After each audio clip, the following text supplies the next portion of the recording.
Labai malonu būti čia. Aš labai dažnai girdžiu, kad kibernetinio saugumo žmonės turi kažkokią tai savo atskirą kalbą. Ir su savo visais trumpiniais ir akronimais.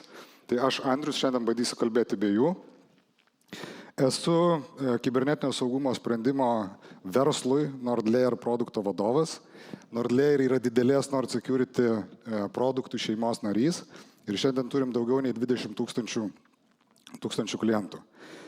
Dabar siūlau šiek tiek pakeliauti laike ir suprasti, kaip grėsmės keitėsi, kaip keitėsi aplinka, tam, kad galėtume suprasti, kokiamis priemonėmis ir kaip mes turėtume keisti savo požiūrį, tam, kad galėtume būti saugesni ir kurti kibernetinėms grėsmėms atsparesnį verslą. Nukeliaukime šiek tiek daugiau nei 10 metų atgal. Jau tada mes turėjom visas technologijas, tame tarpe tinklus, tiek fizinius tinklus, tiek bevėlio ryšio technologijos. Ir realiai visi įrenginiai jau tada buvo susijęti ir tai tiesiog progresuoja toliau ir labai greitai plečiasi. Tuo metu mes turėjom ir programišius, ir juos mes turim pakankamai senai, kurie turėjo turėti pakankamai aiškus tikslus, į kur jie laužiasi ir kieno informaciją jie nori gauti, tam, kad arba parduodami tą informaciją, arba kažkokią kitą formą manipuliuodami arba grasintami iš organizacijų išgauti finansinės naudos. Ir tam jiem reikėjo pakankamai gilių technologinių žinių ir labai, kaip minėjau, aiškaus tikslo. Šalia jų buvo oportunistai, kurie vykdydavo pakankamai bendrinio pobūdžio atakas ir su šiandieniniu minimaliu sąmoningumu ir technologijomis galima būtų labai lengvai atpažinti ir išvengti jų. Tuo metu dar mes turėjome pakankamai daug uždarų sistemų, teoriškai, prie kurių nebuvo galima prisijungti. Panagrinėkime tokius kelis atvejus, kuomet 2 kibernetinio saugumo specialistai pademonstravo, kaip jie sugebėjo nuotoliniu būdu prisijungti prie automobilio ir ne tik tai išjungti valytuvus, bet tame tarpe ir valdyti jo greitį bei stabdžius. Kitas kontroversiškas atvejis buvo, kai Chris Roberts teigia, kad skrisdamas lėktuvu jisai sugebėjo prisijungti prie lėktuvo ir šiek tiek pakoreguoti lėktuvo judėjimo kryptį. Tad čia palieku tokį atvirą klausimą, atsižvelgiant į tai, kiek buvo sujungimų tada ir kiek yra šiandien, ar šiandien dienai mes dar turime uždarų sistemų. Keliaukime į šias dienas. Šiandien įgudę programuotojai vis dar egzistuoja. Programuotojai, programišiai. Tiesiog jų fokusas šiek tiek keičiasi. Ir jie taikosi ne tik tai į konkrečias organizacijas, bet taikosi ir į įrankius, į specialiai internetinius įrankius, kuriuos naudoja tos organizacijos. Ir dar viena labai įdomi dalis, tai yra, jie pradėjo kurti įrankius ir platformas, kuriais galėtų pasinaudoti minėtieji oportunistai. Ir tai atsidaro tokia savotiška nauja verslo šaka, kuomet įvairaus pobūdžio atakas galima tiesiog užsisakyti internetu. Gal tiksliau užsakyti internetu ir vėliau pasidalinti pelną su programišiais arba organizacijomis. Ir jeigu kažkada tai anksčiau reikėjo labai didelių techninių žinių tam, kad galėtų kažkas tai vykdyti ataką, dabar tau užtenka maždaug tiek žinių techninių, kiek jeigu tu galėtum nusipirkti pieno internetinėje parduotuvėje. Ir aš tai sakau ne dėl to, kad dabar jūs visi galite tapti kibernetinio nusikalstamo pasaulio atstovai, bet dėl to, kad atakos vykdymui tau nereikia būti kažkokiai tai nedraugiškai valstybei ar programišių bendruomeniai. Ataką vykdyti gali bet kas. Tai gali būti netgi ir jūsų kaimynas, kuris žino, kokį automobilį vairuojat arba kokią paslaugų tiekėjo paslaugomis naudojatės. Ir auka mes galime tapti bet kuris iš mūsų ne dėl to, kad mes esam kažkokie tai ypatingi, bet dėl to, kad mes tiek įrankiai, tiek mes patys esame pakankamai pasiekiami. Kodėl viskas keitėsi? Ir kalba daugiausiai yra apie organizacijas, apie mažas įmonės, apie besikuriantį verslą ir netgi apie individualias veiklas. Pasikeitė viskas vien dėl to, kad mes iš programinės įrangos, kuri anksčiau būdavo mūsų įrenginiuose, mes iškeliavom į debesiją. Tai yra internetinius įrankius Su šita transformacija iškeliavo ir mūsų įmonių, ar mūsų asmeninė, tame tarpe irgi informacija į tuos internetinius įrankius. Ir programišiam mažiau reikia, arba mažesnis tikslas yra laužtis į mūsų konkrečius įrenginius, jiem lengviau yra prisijungti prie mūsų naudojamų sistemų. Lygiai taip pat darbuotojai, ieškodami, kaip jie galėtų greičiau atlikti savo darbo funkcijas, visų pirma ieško įrankių internete. Ir šiandien dienai internete per naršyklę galima atlikti praktiškai bet kokią funkciją ir bet kokį darbą. Į visą šitą kokteilį dar įmaišykime dirbtinio intelekto sprogimą, kuris iš esmės labai stipriai palengvina blogiesiems aktoriams vykdyti labai personalizuotas atakas, kur pakankamai sudėtinga atpažinti, kad tai yra grėsmė. Kaip panagrinėkime labai paprastą pavyzdį. Elektroniniu paštu turbūt naudojatės visi. Turime elektroninį paštą, gauname sukčiavimo žinutę, kad laikas per naują prisijungti prie jūsų naudojimo įrankio šiandien dienai. Štai prašau patogi nuorodą, paspauskite greitai, per naują prisijungsite, viskas bus gerai. Paspaudus tą nuorodą, jūs patenkate į tobulą kopiją jūsų labai labai geros žinomos aplinkos.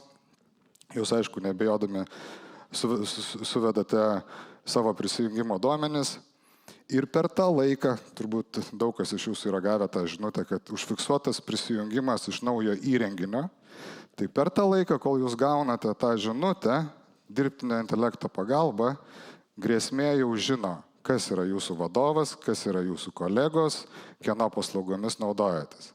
Ir jau žiūrėkite, visai neužilgo gaunate informaciją iš jums žinomo paslaugų tiekėjo, kabutėse, kuris sako, mes pakeitėm savo pavadinimą ir savo sąskaitos numerį, prašau kuo greičiau, skubiau padarykite pavedimą į šitą naują sąskaitą. Žinoma, to jūs neturėtume daryti. Vienas iš būdų atpažinti, kad tai vykdoma ataka, yra atpažinti adresą, į kokią svetainę ir kokį įrankį jūs esate nukreiptas atitinkamu metu. Šitam ekrane pakankamai ryškiai matosi, kas yra ne taip. Bet tačiau, kai šitą adresą tu matai mažame adreso eilutės laukelyje, iš tikrųjų į paskutinį man reikėjo pakankamai ilgai sužiūrėti, kas jame yra ne taip.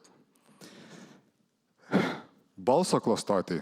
Balso klastotei užtenka vos 1 minutės balso įrašo, tam, kad jūs galėtumėte išgirsti pakankamai įtikinamą savo vadovo balsą, sakantį, kuo greičiau padaryk pavedimą į atitinkamą sąskaitą. O išmaniosios vaizdo klastotės, žinokit, šito dalyko ir aš bijau. Visme, kai sulauki skambutį iš savo kolegos, kuris prašo paskolinti pinigų, nors geriau pasižiūrėjęs, tu matai, kad iš tikrųjų kolega sėdi ir tikrai telefoną neturi rankoje. Kaip mes galėtume kovoti su visu šito dalyku? Visų pirma, mes turime priimti tokią tiesą, kad organizacijų ir apskritai visoje saugumo dalyje sudėtingoji dalis yra darbuotojai. Tai esame mes patys žmonės. Ir tai mes visų pirma labai turime atkreipti dėmesį, jeigu kažkas tai yra prašoma atlikti labai greitai. Atkreipti dėmesį, jeigu tai yra kažkokia tai emocinė žinutė arba apeliuojant į emocijas. Bent 2 kartus patikrinti viską, jeigu yra susijęs su kažkokiam tai pinigų transakcijomis. Aklai nepasitikėti nuorodomis, kurias gaunate iš savo draugų, kolegų, vadovų ir panašiai. Ir labai svarbu nebijoti kelti klausimų, jeigu bent kažkas tai atrodo ne taip. Labai dažnai vidinės grėsmės mes įsivaizduojame apie piktybinius darbuotojus, kurie vagia duomenis arba niokoja sistemas kažkokiamis tai priemonės. Tačiau statistika rodo, kad didžioji grėsmė yra iš to netyčinės veiklos. Tuomet, kai mes norėdami atlikti savo užduotis, naudojame internetinius įrankius, kurie nėra patikrinti ir netyčinė veikla, pavyzdžiui, suteikėme per didelę prieigą prie organizacijos informacijos. Ir dar toksai, vėlgi, kalbant apie tą sudėtingąją dalį ir apie žmogiškąją pusę, kartais galvojame, kad mes čia greitai padarysim, mes čia pasijungsiu šitą įrankį, panaudosiu ir taip visi bus laimingi. Esant incidentui, tai net kalba ne tik tai apie vieną konkretų asmenį, dažnai būna, kad incidentai lemia ir visos įmonės tęstinumą. Tada tai yra ne tik tai tavo paties kaip asmens problema, bet tai yra ir visos organizacijos ir kitų darbuotojų. Lengvoji dalis, lyginant su sudėtingąja, tai yra žmonių sąmoningumo ir jų ugdymo, yra technologijos. Turime priimti tokią tiesą, kad ir kiek mes sąmoningi visi būtume, mes galim atpažinti žinomas grėsmes. Tad rizika niekada nėra lygi nuliui. Ir ką mes galim padaryti, tai visų pirma sumažinti tikimybę, įdėgiant įrankius, kuriuos siūlo įvairūs paslaugų tiekėjai, sumažinti pasiekmes, keisdami požiūrį iš to, kad visi gali prieiti prie visko. Ne, darbuotojai turi prieiti tik tai prie tos informacijos, kuri yra būtina konkrečios funkcijos atlikimui. Ir visada turėti planą, kaip atstatyti veiklą po incidento arba esant poreikiui migruoti į kitą sistemą, kitą aplinką. Apibendrinant, šiandien dienai turim labai didelį kiekį ir augantį kiekį labai personalizuotų atakų, kurias gali vykdyti visi. Ir tie, tame tarpe ir tie žmonės, kurie turim netiek daug techninių žinių bagažo. Sėkmės receptas, grįžtų prie sąmoningumo, kiekvienas iš mūsų turi suprasti ir turi mokėti atpažinti vykdomas atakas. Vidinių grėsmių mažinimas, tai yra patiems darbuotojams labai sąmoningai žiūrėti, kokius įrankius naudoja, kurie nėra patvirtinti pačios organizacijos arba IT specialistų. Susitaikyti su faktu, kad rizika niekada nėra lygi nuliui. Ir IT infrastruktūrą arba technologijas dėlioti taip, kad pavieniai incidentai netaptų katastrofą. Ir taip, dar vieną kartą noriu užakcentuoti, kad mes turime padėti IT darbuotojams su lengvąja dalim, tai yra padėti priimti tuos įrankius, kuriuos diegia mūsų IT žmonės.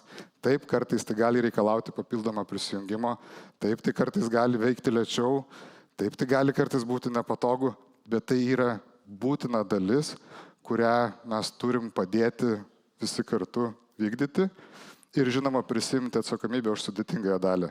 Išmokime atpažinti grėsmes, išmokime atpažinti vykdomas atakas ir kuo greičiau, kaip sakau, tokiu būdu mes galėsim kurti kibernetiniams grėsmėms atsparesnį verslą.